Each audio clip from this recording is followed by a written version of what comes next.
I'm Rachel, a 45-year-old dentist with my own successful practice. 10 years ago, I made a decision that I thought would bring me happiness. I married James, a wonderful man who came with a 12-year-old daughter from his previous marriage. At the time, I was excited about the idea of becoming a stepmother. I had a spacious apartment with several bedrooms, so it made sense for them to move in with me after the wedding. I thought we'd become a happy family. Emma, my stepdaughter, made it crystal clear from day one that she had other plans. "Dad," she'd say right in front of me, voice dripping with contempt, "can you tell your wife I'm not hungry?" The way she emphasized your wife felt like a slap in the face every time.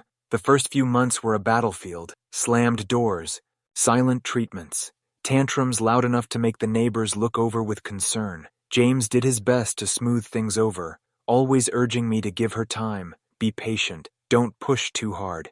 I refused to engage in fights. Instead, I chose a different approach. One evening, after another one of her outbursts, I knocked on her door. "Emma, I'm not here to replace your mother," I said softly through the door. "I just hope we can find our own way to get along." She didn't respond, but something shifted after that conversation. I started treating her like an adult, not a rebellious child who needed to be controlled, but a person with valid emotions and frustrations. If she ignored me, I let her. If she made snide comments, I responded calmly and rationally. If she wanted to discuss things with James instead of me, that was fine too. Then, one morning at breakfast, I caught something unexpected. "Dad," she said, her tone almost neutral. Rachel's pancakes actually smell good. It was the first time she'd acknowledged something positive about me, even if she wasn't saying it directly to me. I took it as a small victory. 2 years after the wedding, things slowly began to shift. There was no dramatic breakthrough, just small moments that added up over time. Emma started addressing me directly, first with small requests, then with actual conversations. I made sure to include her in everything: family vacations, weekend outings, even silly movie nights at home.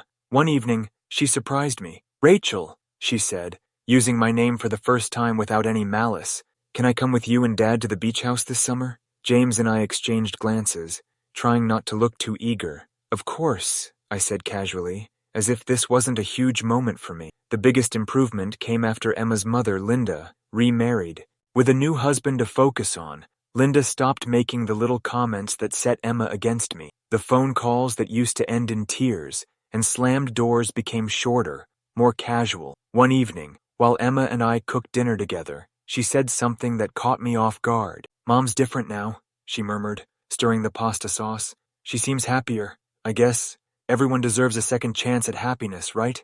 The words felt like a peace offering, and I accepted them gratefully. When Emma got accepted into college, it felt natural to help her with tuition. James and I had discussed it beforehand, and by that point, I considered her family. The night before she left for college, we sat on her bed, surrounded by half-packed boxes.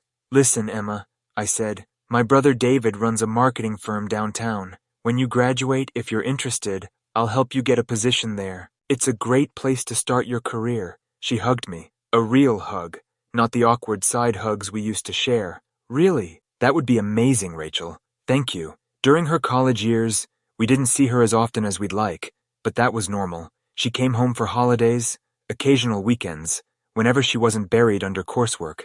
Each time she visited, I made all her favorite meals. "How's the business management program?" I'd ask over dinner. "Still enjoying Professor Turner's class?" She'd light up, talking about her studies, her internships, her plans for the future. One night, she casually mentioned visiting her mom. "I stopped by Mom's place last weekend," she said, then quickly added, "Oh, but you should see the project I'm working on for my marketing class." I never pushed when she changed the subject like that. Why would I?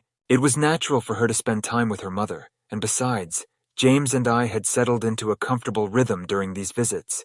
She told us about her classes. We sat around the dining table, sharing stories and laughing together. Then, one evening, she said something that made my heart swell. "My roommate can't believe how lucky I am to have such a cool stepmom," she said casually, sipping her tea. "She's always complaining about hers."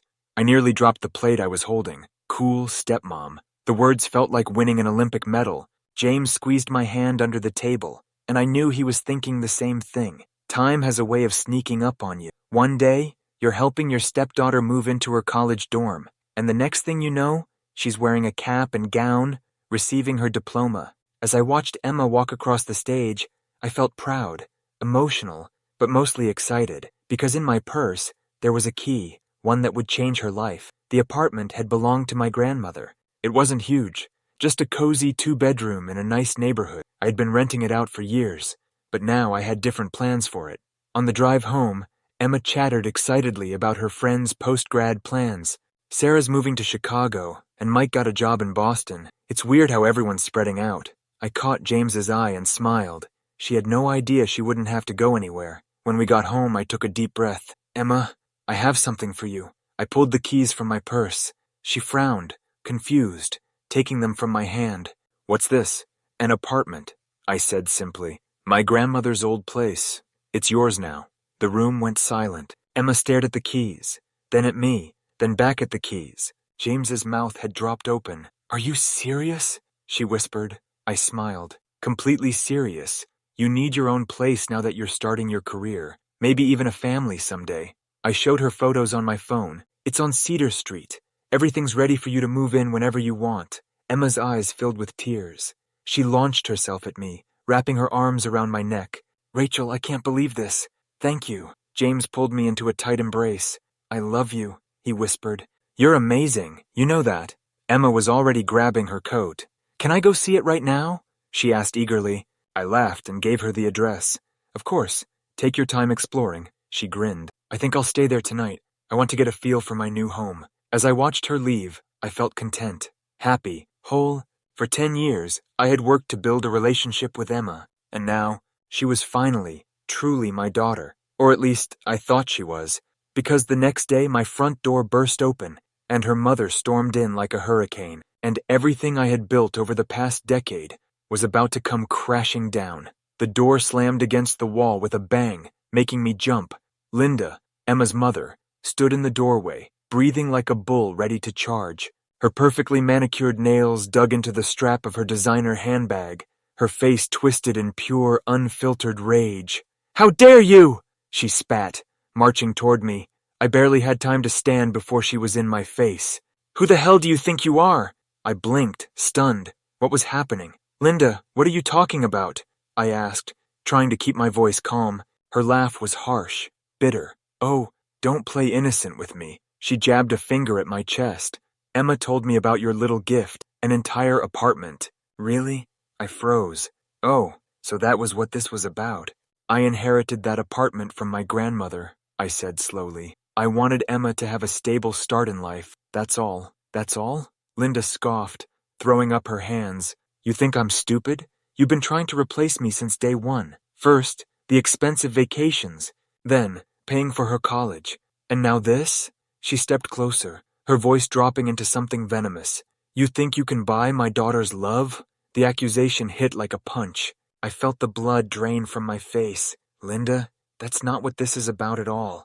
My voice shook slightly, but I steadied myself. I love Emma. She's like a daughter to me. I just wanted to help her. Her bitter laugh rang through the house. Love her? She sneered. Or just wanted to make sure she needed you more than me? I opened my mouth. To say what? I didn't know. But before I could respond, she stepped forward, hand raised, and James appeared out of nowhere, grabbing her wrist. That's enough, he said sharply. Linda yanked her arm free, her face blazing with hatred. This isn't over, Rachel, she hissed. You think you're so generous, so perfect. Well, let me tell you something. You can't buy a mother's love. Emma will always be my daughter, not yours, no matter how many apartments you throw at her. Then she spun on her heel and stormed out, the door slamming behind her. The silence was deafening. I stood there, my hands shaking. James reached for me, but I pulled away. She's wrong, he said softly. You know she's wrong, right? I nodded mechanically, but inside, my world had started to crumble. Emma showed up the next morning looking like she hadn't slept. She shuffled into the kitchen while I was making coffee, barely meeting my eyes. Emma, about yesterday, I started. I don't want to talk about it, she cut me off, her voice flat. Without another word, she turned and disappeared into her old room. I stood in the kitchen, coffee pot in hand, listening to her door click shut. The sound felt final, like a judge's gavel coming down. Throughout the day, I could hear her fingers tapping against her phone screen, probably texting someone, her mother, I assumed. When Emma finally emerged for dinner, the silence had morphed into something worse. She pushed her food around her plate, phone still clutched in her left hand. Then, suddenly, "I'm throwing a graduation party at L'Amour next weekend." Relief flooded through me. Finally, a chance to move past this awkwardness. "That's wonderful. I can help you plan everything. L'Amour is expensive, but we can—" "No." Emma's voice was sharp as broken glass. "My real mother is paying for it." The way she said real mother made my stomach clench. Not just mom, not just mother, real mother, like she was drawing a line in the sand. I swallowed hard. "I see." Emma didn't look up. "Yeah, it's going to be amazing. Mom rented out the whole restaurant. For the rest of the night." I said nothing, but inside, I felt something break. Over the next few days, I came home from work to hear Emma's voice drifting down the hallway. "The party's going to be amazing," she'd gush over the phone. "Mom booked everything. The menu, the decorations. It's going to be perfect." Each night I waited to hear her say my name, waited for an invitation, waited for something. But the invitation never came. Instead, she called everyone else. Her cousins, her college friends, even some of our neighbors. And each new person she invited, it felt like another brick in a wall being built between us. A wall I hadn't seen coming until it was almost complete. One evening, I overheard her talking in hushed tones. "Everything's arranged," she whispered excitedly. "The guest list is finalized." She laughed, the same laugh she used to share with me when we stayed up late watching movies. I clenched my jaw. I couldn't take it anymore. The next morning, I found her in the kitchen, drinking coffee and scrolling through her phone like nothing was wrong, like she hadn't spent the last few days inviting everyone but me. I took a deep breath. "Emma, can we talk about the party?" She didn't look up. "What time should I be there?" She finally met my gaze. And then, "You're not coming." The words slammed into me like a wrecking ball. I blinked. "What?" Emma set down her mug and sighed, like she was so tired of dealing with me. "You heard me." She crossed her arms. "You're not invited." I gripped the kitchen counter to steady myself. "Emma, what's going on? Is this because of your mother?" Her eyes turned cold. "My real mother." I felt like the floor had dropped out beneath me. "Emma, she doesn't want you there." Her voice was calm, detached. "Neither do I." The room spun. "I don't understand." My voice was barely above a whisper. "Oh, I think you do." Then, she picked up her phone, scrolled for a moment, and turned the screen toward me. It was a picture, taken just last night. Her, James, and Linda, all beaming, all happy. The caption read, "So blessed to be celebrating with the people who truly matter." My hands trembled. 10 years.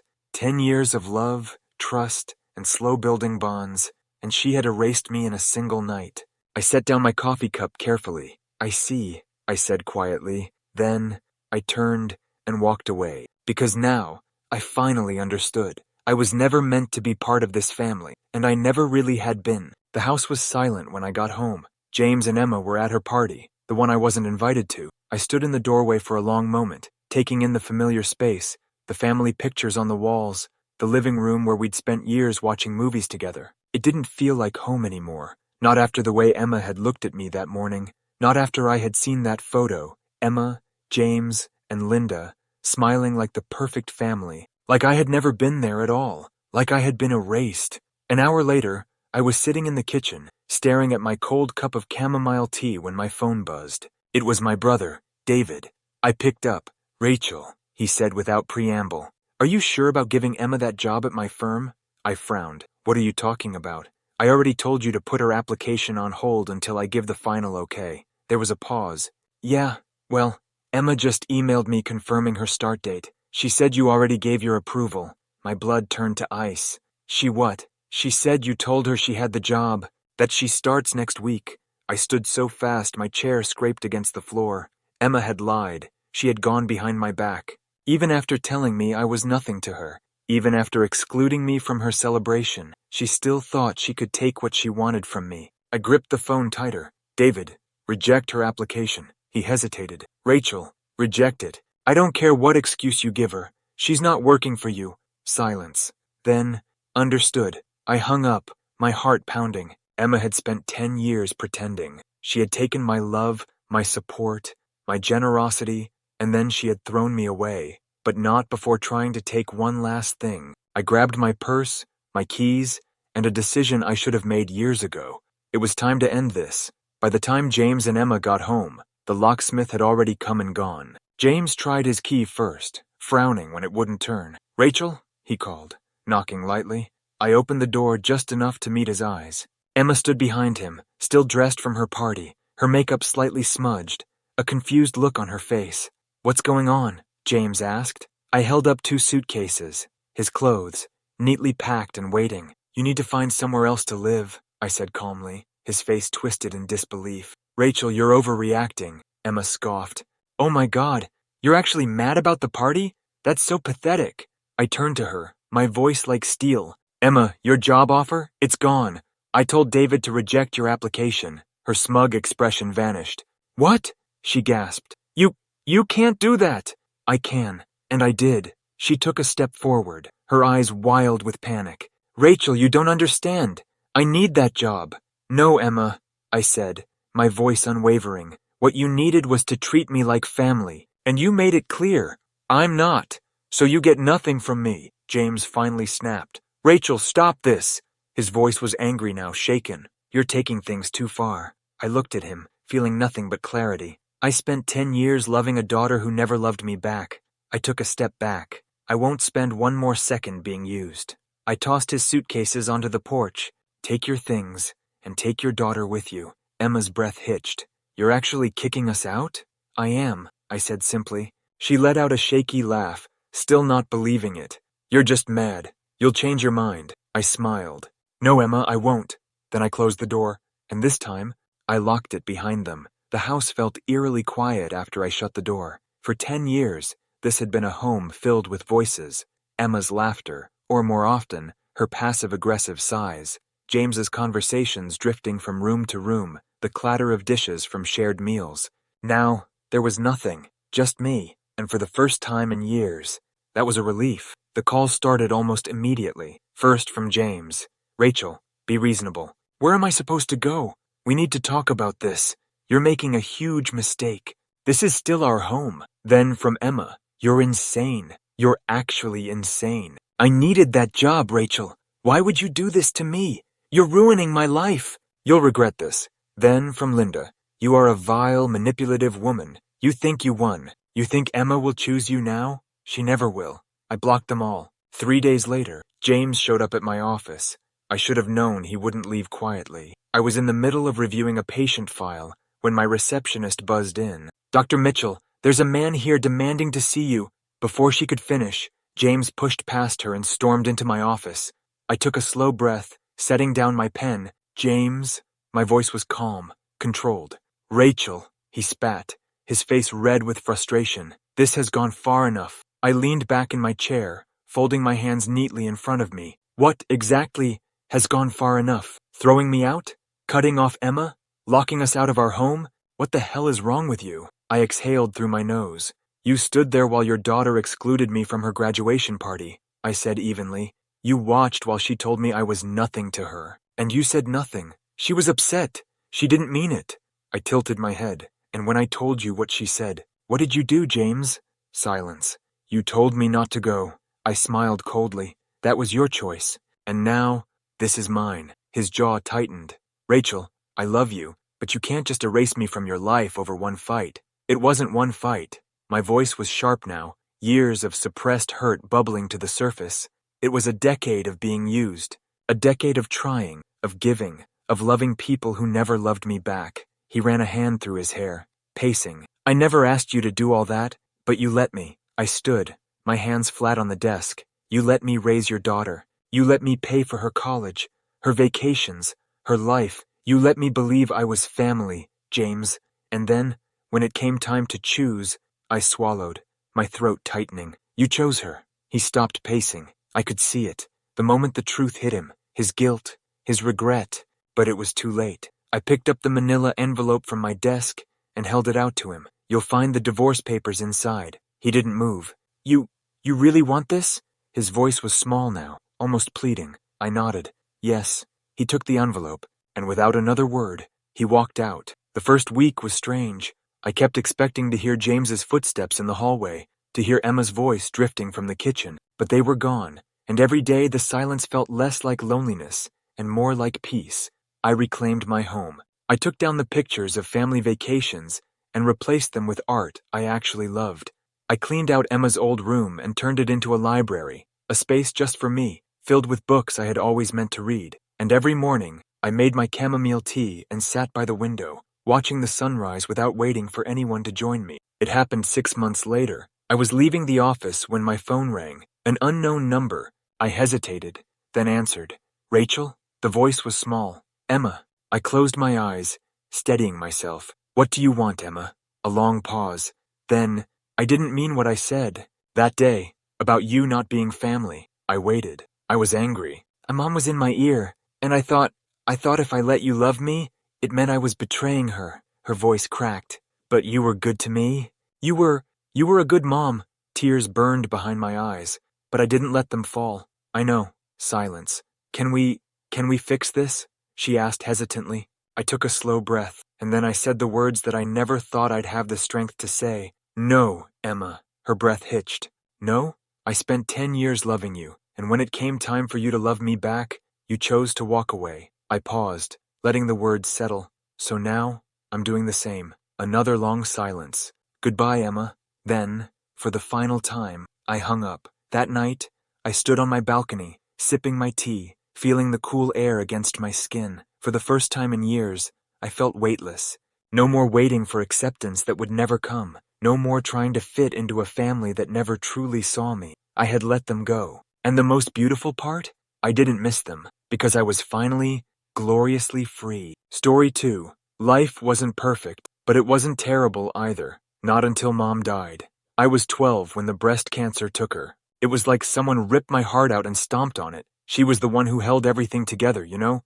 After she was gone, it was just me and Dad. He wasn't a bad guy, just lost. He buried himself in work, probably to avoid dealing with the pain. I get it, but it left me alone in that big house, trying to navigate a world that suddenly felt cold and confusing. I didn't have many friends to lean on, so I kept to myself, trying to stay out of trouble and out of Dad's way. Things shifted when I was 14. Dad met Ashley. She was all right, worked in some office, and they seemed to click. I remember that first dinner with her. Weird seeing Dad with someone new, but if it made him happy, maybe it wouldn't be so bad. They got married pretty quickly. Suddenly I had a new family. Well, sort of. Ashley had 2 kids, Mark, my age, and Emily, a couple of years younger. I was willing to give it a shot, try to be cool with the whole blended family thing. Figured we'd all get along, maybe things would even get better for me and Dad. Yeah, I was naive. Emily was okay, quiet, kept to herself. We didn't have much in common, but we didn't clash either. Mark, though, he was a different story. From day one, it was clear he didn't like me. He had this attitude, like he was better than me or something. Dad kept telling me to give him a break, that it was hard for him too, having been the man of the house before. Like, I get it, but what about me? I lost my mom, and now I had to deal with this whole new family dynamic, and no one seemed to care how I felt about it. Mark and I fought constantly. Stupid stuff mostly. TV remote, who sat where at dinner, that kind of thing. I tried to keep my cool, but he knew exactly how to push my buttons. Didn't help that Dad always seemed to take Mark's side. He probably felt guilty about the whole situation, but it felt like no matter what happened, I was always the one in trouble. One time, we got into a huge fight because Mark stole one of my shirts. Things escalated. We ended up wrestling on the floor. Ashley walked in just as I pinned him down, and she lost it. Screamed at me about controlling my temper, how Mark was just trying to adjust. I got grounded for a week, even though Mark started the whole thing. It wasn't just the fights. It was the way Dad seemed to be slipping away. He and Ashley were always in their own world. Dates, spending time with her family. I felt like I was being pushed out of my own home. There was this constant tension, like everyone was walking on eggshells around me. It was exhausting. When I turned 15, I finally had something that made me feel like my life wasn't completely falling apart. Her name was Lisa, a girl from school. We started hanging out, and soon enough, we were dating. She was funny, smart, and most importantly, she made me feel like I wasn't invisible. Things were going well, but of course Mark had to mess that up too. Turns out, he had a crush on Lisa. Didn't even know about it until he confronted me at school, mouthing off about how I stole her from him. It was ridiculous, but he was serious. We got into another fight, right there in the hallway. Teachers broke it up, but the damage was done. Got home, Dad was waiting, furious.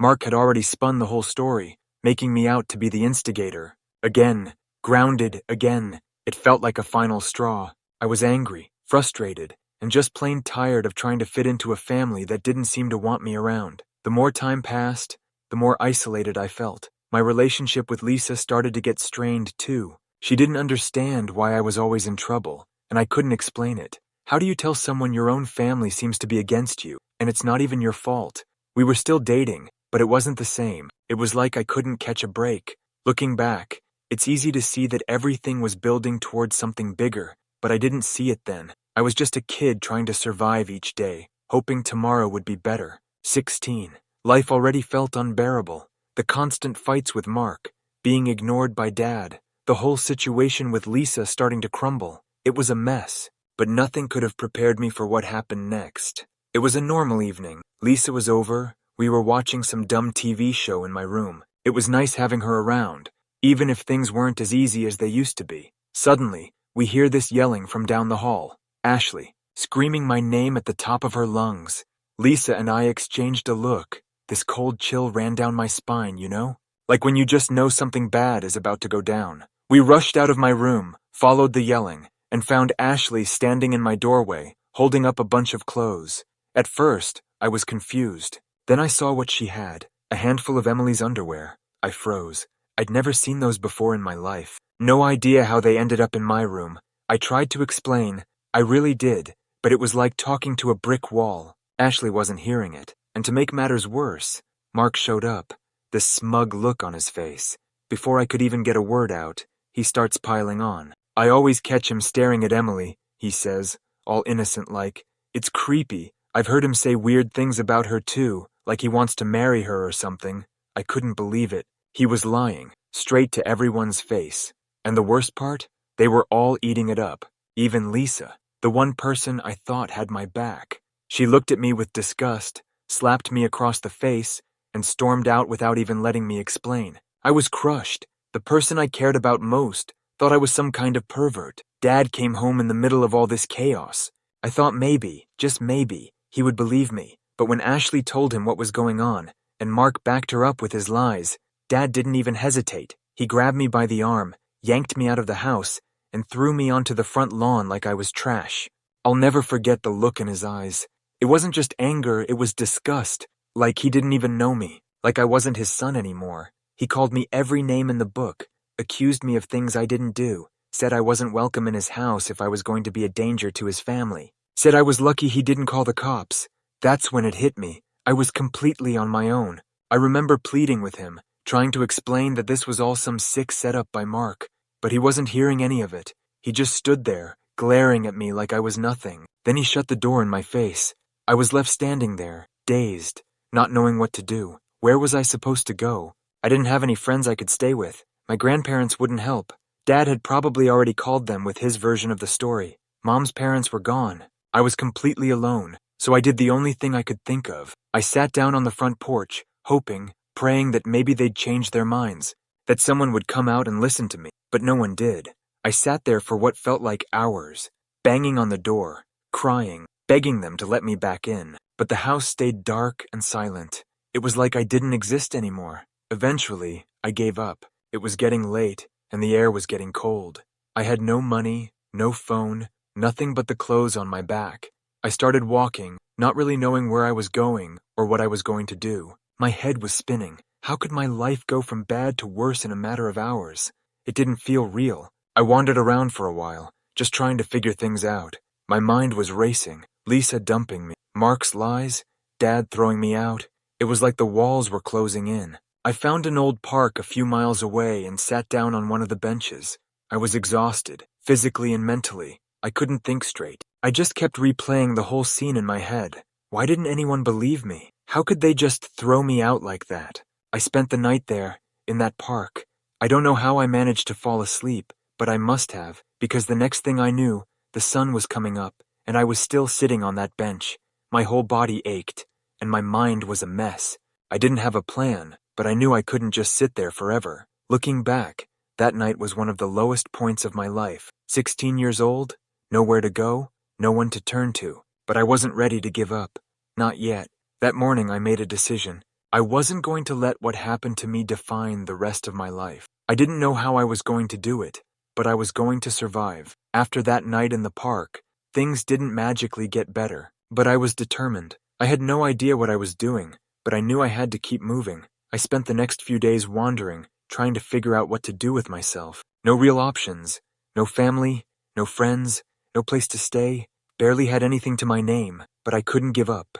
I didn't want to end up like those guys you see on the streets, lost and forgotten. Surviving those first few weeks was rough. I had to get creative about where I slept, sometimes sneaking into places warm enough to crash for a few hours. Parks, old abandoned buildings, even a random bus station a couple of times. Learned to keep moving during the day, avoid looking suspicious, but I was hungry. All the time. This gnawing feeling in my stomach that wouldn't go away. I tried finding odd jobs, nothing official, but people would sometimes toss me a few bucks for helping with random stuff, cleaning their yard, washing windows. It wasn't much, but it kept me going. I'll never forget this one old lady. She must have seen me hanging around looking rough. One day she came out and asked if I needed anything. I was too proud to ask for help, but she saw right through me, handed me a sandwich, didn't say much, just smiled and went back inside. But man, that sandwich tasted like heaven, made me think that maybe, just maybe, not everyone in the world was terrible. A few weeks in, I managed to get some steady work at this diner. The owner, Frank, was an old-school kind of guy. No nonsense, but fair. He could tell I was in a rough spot, but he didn't pry. Just asked if I wanted to work in exchange for food and a little cash under the table. It wasn't much, but it was something. Started washing dishes, cleaning up after hours. Frank didn't care that I didn't have an address, that I was basically homeless. He needed help, and I needed the money. Fair trade. Working at the diner gave me some kind of purpose again. I could clean myself up in the restroom, and Frank even let me have meals from the kitchen. I didn't feel like a complete waste of space anymore. Started saving whatever little bit of cash I made, hoping to get enough for a cheap room somewhere. It wasn't much, but it gave me a goal. One day, this guy came into the diner. Older, mid-30s, looked like he'd been through some stuff too. His name was Dave. We started talking while I was wiping down the tables. Turns out, he worked at a local gym, not one of those fancy places, but a gritty boxing gym. He mentioned they were always looking for people to help out. I didn't know anything about boxing, but at that point, I was willing to try anything. The gym wasn't much to look at. Old equipment, punching bags, a ring that had seen better days. The owner, Mr. Jacobs, was this gruff, old-school type. He looked me up and down, probably thinking I was just some kid who didn't know what he was getting into. But he gave me a shot, said if I could help clean up, keep the equipment in shape, maybe spar a bit, he'd pay me and teach me the basics. I wasn't sure if I'd be any good at it, but I figured why not. The first time I stepped into the ring, I was terrible, swinging wild punches like I was in a street fight. But Mr. Jacobs didn't give up on me. He was tough, but he taught me the basics. How to move, how to throw a proper punch, how to keep my guard up. There was something about boxing that clicked with me. It was physical, sure, but it was also mental. It wasn't just about hitting harder. It was about strategy, controlling your emotions, staying calm under pressure. In a weird way, it helped me deal with all the anger and frustration I'd been carrying around. It gave me an outlet, something to focus on. Before I knew it, I was spending more time at the gym than anywhere else. I wasn't amazing, but I was getting better. And as I got better, I started to feel stronger, not just physically, but mentally too. Like I was taking control of my life again. It wasn't like boxing magically fixed everything, but it gave me something to believe in, something to keep going for. Mr. Jacobs wasn't the type to hand out compliments, but one day, after a sparring session, he gave me a nod and said, "You've got potential, kid. Don't waste it." That might not sound like much, but coming from him, it was huge. I wasn't sure what I wanted to do with my life yet, but I knew I didn't want to waste whatever chances I had left. Those months at the gym were a turning point. I wasn't just some lost kid on the streets anymore. I had a job, a goal, and for the first time in a long time, I felt like I had a future. It wasn't much, but it was mine, and that was enough to keep me going.